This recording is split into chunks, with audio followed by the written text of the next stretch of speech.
Assalamualaikum warahmatullahi wabarakatuh. Bismillahirrahmanirrahim. Nah, yang ketiga, the law of cause and effect. Hukum sebab akibat. Kalau ini saya tidak perlu menjelaskan ya, kalau dalam Islam ya ada famay ya'mal misqala dzarratin khairan yarah wa may ya'mal misqala dzarratin syarran yarah. Ada aksi, ada reaksi. Ada sebab, ada akibat. Maka menghadapi hukum yang semacam ini, marilah kita ciptakan dalam hidup ini sebab yang baik-baik saja. Sebab-sebab yang produktif, yang sukses, yang unggulan, sehingga kita mendapatkan akibat juga yang sukses, yang unggulan. Jadi karena ada sebab, ada akibat. Kalau ingin akibat yang bagus, ya ciptakanlah sebab yang bagus. Ini hukum alam juga. Tidak mungkin dari kemalasan lahir keberhasilan misalnya, makanya jangan malas. Tidak mungkin dari kejahatan, keburukan lahir kebaikan. Tidak mungkin dari proses yang merusak lahir perbaikan. Nah, ini cause and effect. Ini hukum alam yang ketiga. Ada sebab, ada akibat. Apapun yang kita panen hari ini, itu adalah benih yang kita tanam sebelumnya. Yang keempat, the law of polarity. Law of polarity ini, segala sesuatu dalam hidup ini ada pasangannya. Ada panas, ada dingin, ada terang, ada gelap, ada atas bawah, ada baik buruk, ini pasangan. Pasangan ini sifatnya saling mengadakan. Saling mengadakan, ya kalau tidak ada buruk, yang baik juga tidak akan ada. Adanya yang baik karena ada yang buruk, ini namanya saling mengadakan. Kalau semua orang sama, semua baik, semua, ya dia tidak disebut baik, ya standar saja. Dia disebut baik karena ada yang buruk. Disebut terang karena ada situasi gelap. Disebut atas karena ada bawahnya. Bawah saja tidak ada atas, tidak mungkin. Atas saja tidak ada bawahnya, tidak mungkin. Jadi dia saling mengadakan, saling mendukung keberadaan masing-masing. Oke, jadi situasi the law of polarity ini membuat kita nanti tidak mudah melihat satu sisi saja dari sesuatu, tapi harusnya kita melihat secara lebih lengkap. Jadi ada orang baik loh, terus kita puji, kita senangi total 100%. Dia dengan segala kebaikannya. Tiba-tiba dia melakukan sedikit atau satu keburukan. Runtuhlah kepercayaan kita yang darinya sangat cinta jadi sangat benci. Kita lupa bahwa namanya masih manusia, masih duniawi, itu pasti berpasangan. Ada baiknya, ada buruknya. Ya mungkin kadar dan ukurannya berbeda-beda, tapi pasti ada pasangan-pasangan ini. Kita sering tidak siap menerima situasi yang kebalikan dari kenikmatan, kenyamanan yang kita rasakan hari ini. Padahal itu ya berpasangan. Ada enak, ada tidak enak. Di balik kenikmatan, di sisi sana ada ketidaknikmatan. Itu selalu ada. The law of polarity ini di falsafah hidup yin yang. Tapi the law of polarity ini juga salah satu dari 7 cosmic law. Salah satu hukum semesta. Baik, nanti kita lanjutkan kalau yang keempat ini ya. Yang kelima, the law of rhythm. The law of rhythm ini, hidup ini mengalami siklusnya masing-masing. Hidup ini ada perputarannya. Siang, malam, kelahiran, kematian, kemunculan, kepergian, dan lain sebagainya. Namanya rhythm, iramanya hidup. Nah, segalanya ada awalnya, ada akhirnya. Ini the law of rhythm. Beberapa kali saya ceritakan kan ada kisah sufi, seorang sufi yang punya jargon, ini pun akan berlalu. Mengalami apapun, apakah itu kesenangan, apakah itu kesedihan, pada saatnya juga akan berlalu. Seberat apapun, seperti apapun. Termasuk pandemi ini. Dia ada awal kehadirannya, pasti nanti ada akhir kepergiannya. Itu the law of rhythm. Jadi kalau kita mengalami situasi apapun, sadarlah bahwa situasi ini akan berakhir. Yang sedang sedih, ingatlah kesedihanmu pada saatnya akan berganti kegembiraan. Yang sedang gembira, wong namanya kita hidup, pada saatnya juga akan ada masalah dan kegembiraan akan bertemu dengan kesedihan. Itu namanya the law of rhythm. Hidup ini ada siklusnya. Yang sedang di bawah jangan putus asa, yang sedang di atas jangan jumawa.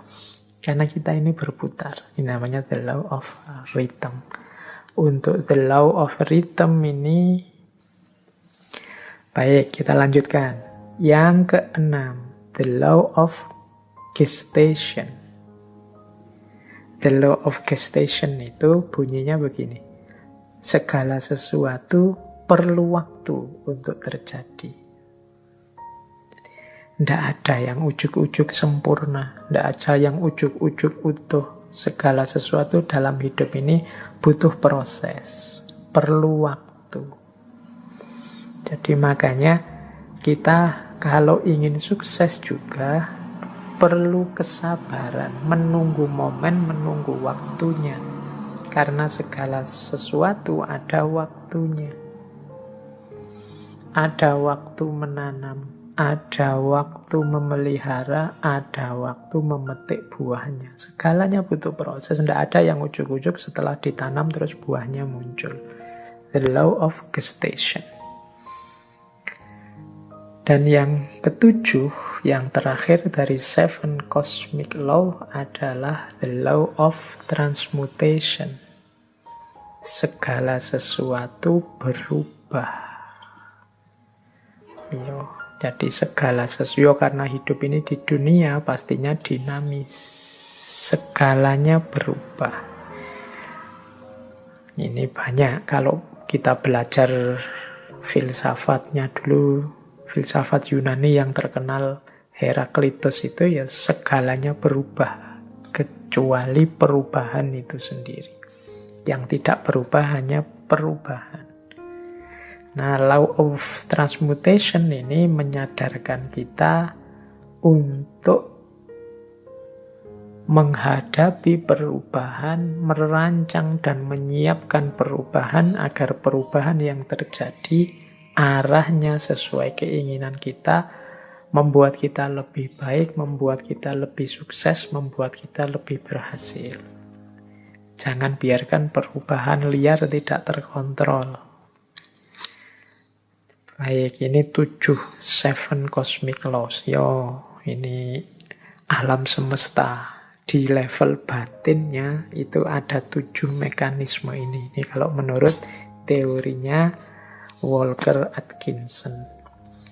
Nah, ini pengantar untuk tadi kalau ada yang tanya, Pak, natural law tadi katanya law of attraction ini bagian dari natural law ya, karena kayak tadi unsur natural law yang law of vibration, kemudian law of cause and effect, atau law of transmutation ini kan bisa mengimplikasikan law of attraction. Baik, kita masuk sekarang ke law of attraction-nya sendiri. Basic principles. prinsip-prinsip dasarnya law of attraction itu di catatan saya secara umum ada 4. Yang pertama, apa yang engkau pikirkan, itulah yang engkau dapatkan. Yang kedua, pikiranmu menentukan bagaimana hidupmu. Yang ketiga, pikiran yang positif akan mendatangkan kehidupan yang positif. Dan yang keempat, pikiran yang negatif akan mendatangkan kehidupan yang juga negatif. Berarti law of attraction ini pertama-tama menyarankan kita untuk memperhatikan apa yang ada di pikiran kita. Isinya apa saja? Apakah isinya hal-hal yang positif ataukah isinya hal-hal yang negatif? Kalau isinya hal-hal yang positif, insya Allah hidup kita juga akan berwujud positif. Kalau isinya hal-hal yang negatif, ya wajahnya hidup kita adalah hidup yang negatif. Nah, ini masing-masing kita yang bisa ngerti. Coba ditengok deh. Atau mungkin manifestasi pikiran kita hari ini mungkin di status-status yang kita buat. Obrolan-obrolan dengan teman-teman kita hari ini. Coba kita muhasabahi, kita refleksi. Banyak positifnya atau banyak negatifnya.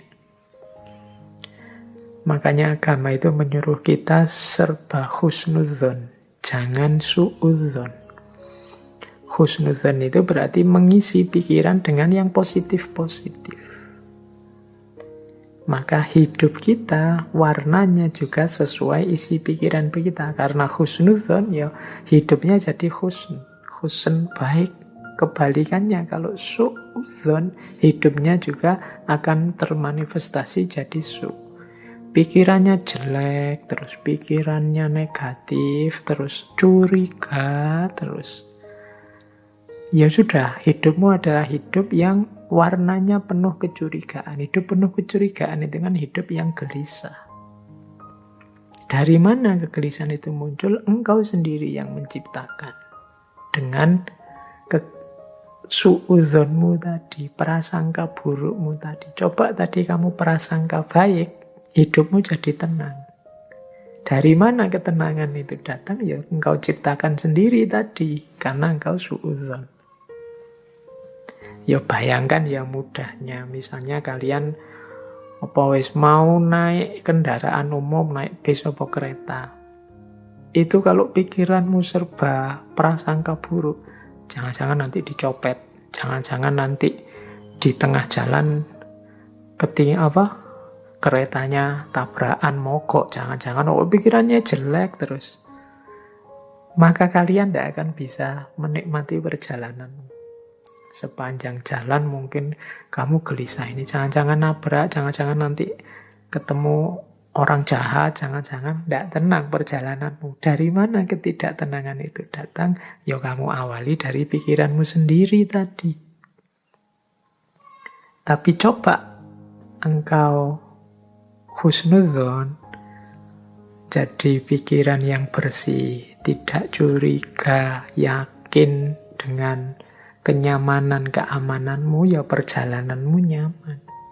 Tadi kalau di rumus teori vibrasi tadi, ya kenyamanan, keamananmu akan menarik sekelilingmu, frekuensinya juga jadi nyaman, jadi aman. Tapi kecurigaan, kegelisahanmu juga akan melahirkan kecurigaan, kegelisahan di sekelilingmu. Hidupnya jadi tidak nyaman. Nah ini basic prinsipnya, mudahnya penjelasannya begitu. Jadi kalau kita isinya negatif-negatif saja, ya energi negatif yang kita tarik dalam hidup. Pandemi ini kan melahirkan jutaan gagasan negatif. Mungkin lebih dari itu, saya sebutnya jutaan, jangan-jangan puluhan juta atau ratusan juta seluruh dunia. Bayangkan energi negatif yang lahir dari jutaan pikiran yang negatif. Sakitnya sama. Tapi kalau kita hadapi dengan optimis atau dengan pesimis, itu kan kesannya, rasanya beda. Itu the law of attraction. Semakin negatif isi pikiran kita, ya semakin keruh hidup kita. Asalnya ya kita sendiri yang mengundang kekeruhan itu.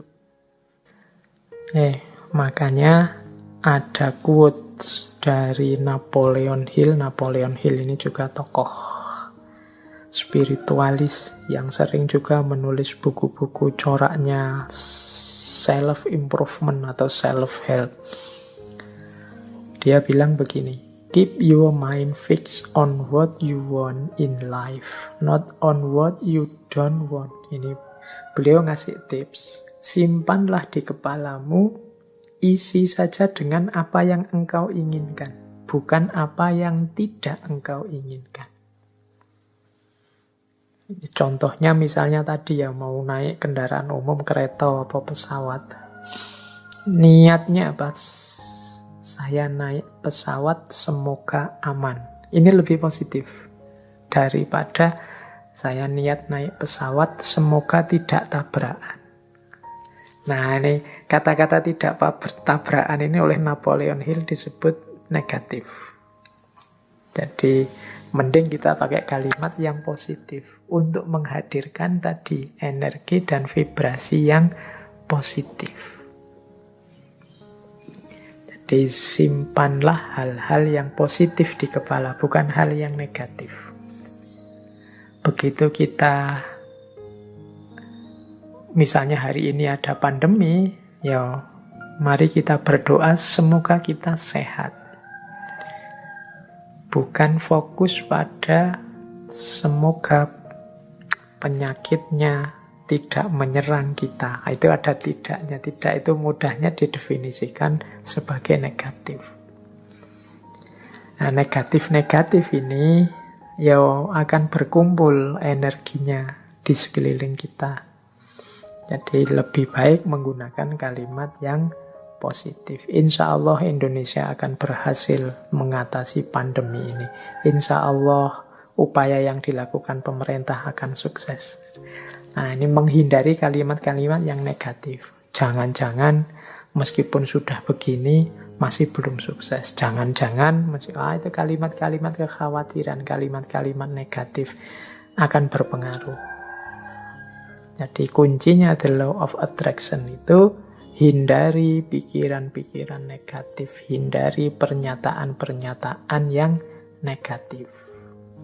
Karena itu akan menjadi kunci hadirnya energi-energi yang negatif di sekeliling kita.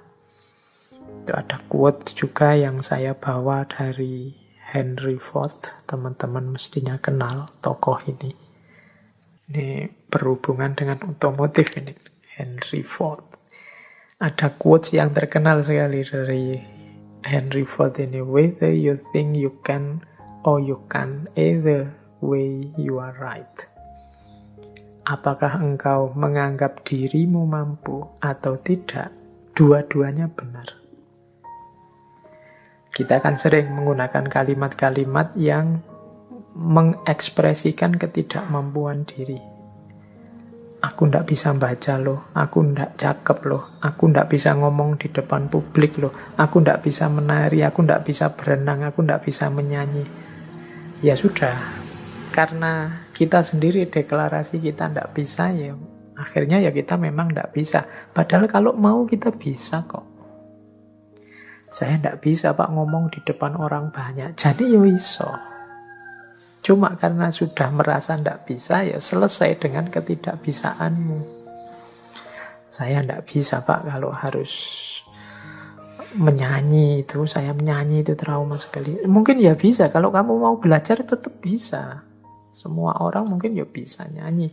Cuma ya karena ndak mau saja, akhirnya ya memang ndak bisa beneran. Wah, matematika itu saya ndak bisa Pak. Wah, filsafat itu apalagi Pak, puyeng saya ndak bisa. Ya sudah, engkau menganggap ndak bisa, ya engkau ndak bisa. Kalau kamu percaya engkau bisa, pasti engkau juga bisa. Jadi whether you think you can or you can't, either way you are right. Kamu anggap dirimu bisa, ya benar. Kamu anggap dirimu tidak bisa, ya benar. Karena tadi terlanjur kamu anggap dirimu tidak bisa, ya sudah, berarti kamu memang tidak bisa. Padahal sebenarnya kalau kamu sadar bahwa engkau bisa, ya sebenarnya engkau bisa. Saya matematika tidak bisa, Pak. Sebenarnya ya engkau bisa, tapi engkau menolak untuk bisa saja. Saya bahasa Inggris itu tidak bisa, Pak. Ya jan-jane ya iso, cuma kamu menolak saja untuk bisa. Kalau mau belajar pasti bisa. Oke, jadi ini contoh bagaimana pikiranmu menentukan hidupmu. Karena tadi kamu sudah merasa ndak bisa, ya wes, memang akhirnya engkau ndak bisa beneran dalam kenyataannya. Karena engkau merasa ndak mampu filsafat, ndak mampu matematika, ya sudah, berarti titik di situ memang kalian ndak bisa dan ndak mampu. Padahal kalau kalian mau, ya tetap mampu.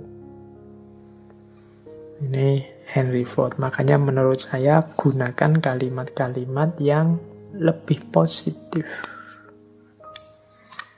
Apalagi teman-teman ini yang guru ya, yang punya murid, punya anak didik, entah di level apapun, apalagi yang masih dalam upaya pembentukan SD, SMP, TK, PAUD. Ini kan hindari kalimat-kalimat yang negatif. Masukkan dalam isi kepala anak-anak kita itu hal-hal yang positif, yang membentuk dirinya secara positif, yang penuh harapan, yang penuh keyakinan akan masa depannya, yang menumbuhkan potensi-potensi tersembunyinya. Yakinkan bahwa mereka bisa apapun yang mereka inginkan, kalau mereka mau. Jadi itu prinsip the law of attraction. Nah, asumsi-asumsinya apa sih the law of attraction itu? Jadi yang pertama, energi mengalir kemana perhatian seseorang tertuju. Mengapa sih meyakini the law of attraction? Apa yang kita yakini itulah yang terwujud. Karena ketika kita meyakini sesuatu, fokus pada sesuatu, energi kita mengalir ke situ semua. Pokoknya saya harus berhasil di sini, saya harus sukses ini, saya harus mampu melakukan ini. Nah, itu energi kita mengalir ke situ semua. Ya wis, mudahnya sering saya ilustrasikan kan kalau orang jatuh cinta. Itu energinya fokus semua pada yang dicintainya, sehingga kadang-kadang dia bisa melakukan apapun yang untuk dirinya sendiri saja mungkin tidak dilakukan, tapi untuk yang dia cintai, dia mampu melakukannya. Kenapa? Energinya mengalir ke situ semua, karena pikiran perhatiannya ke situ semua. Jadi asumsi pertamanya itu. Ketika kita fokus pada sesuatu, maka semua potensi diri kita ke situ semua. Itu yang pertama, asumsinya itu. Yang kedua, alam semesta ini, ya di situ kalimatnya penuh dengan kelimpahan untuk manusia. Maksudnya apa? Alam semesta ini, segala fasilitas kelebihan yang ada di dalamnya oleh Allah itu diciptakan untuk manusia, dalam tanda petik untuk melayani manusia. Kita ini kan makhluk yang dihadirkan ke bumi setelah bumi siap untuk kita huni. Karena memang bumi disiapkan untuk manusia. Maka apapun sebenarnya yang kita inginkan, yang kita harapkan dalam hidup ini pasti difasilitasi oleh alam semesta sekeliling kita. Tinggal kita mau atau tidak. Nah, itu asumsi kedua. Berarti kuncinya ada pada keinginan dirinya manusia. Asumsi yang kedua, mengapa kok pikiran kita nanti yang menjadi kunci. Yang ketiga, kemampuan atau potensi manusia itu sangat jauh lebih besar, jauh lebih luas daripada yang kita sadari saat ini. Jadi kayak kita merasa, Pak, filsafat itu mentok, saya Pak ndak paham. Ndak, kamu kurang serius menggali potensimu saja. Kalau kamu mau bisa-bisa. Pak, bahasa Inggris itu Pak, wah puyeng saya Pak. Matematika itu Pak, ndak. Kamu bisa sebenarnya, cuma kamu kesusu berhenti saja. Kemampuan atau potensimu ndak seterbatas itu. Allah memberimu potensi yang luar biasa. Harusnya engkau jadi orang yang luar biasa. Harusnya setiap orang kalau mau dia bisa jadi luar biasa. Kemampuan dan potensimu cukup untuk apapun yang engkau cita-citakan, engkau inginkan. Itu asumsi ketiga. Asumsi keempat, hidup ini tujuan dan isinya tergantung pada keputusanmu sebagai manusia. Jadi kita ini, kalau bahasanya agama, kita ini khalifahnya. Wajahnya hidup ini tergantung kita. Termasuk hidup kita ini ingin jadi apa, ingin seperti apa. Kuncinya di kita sendiri. Dan pilihan-pilihan hidup itu tidak terbatas. Pak saya ini anak desa, bapak saya cuma tani, berarti ya cita-cita paling tinggi paling saya bisa itu. Enggak ya, kalau kamu matok serendah itu cita-citamu, ya enggak jauh-jauh dari situ. Panjang setinggi mungkin. Pilihan banyak, enggak terbatas. Wawasanmu harus luas. Jadi pilihan hidup itu banyak, silahkan engkau pilih. Kuncinya ada pada dirimu sendiri. Engkaulah yang menciptakan kehidupanmu.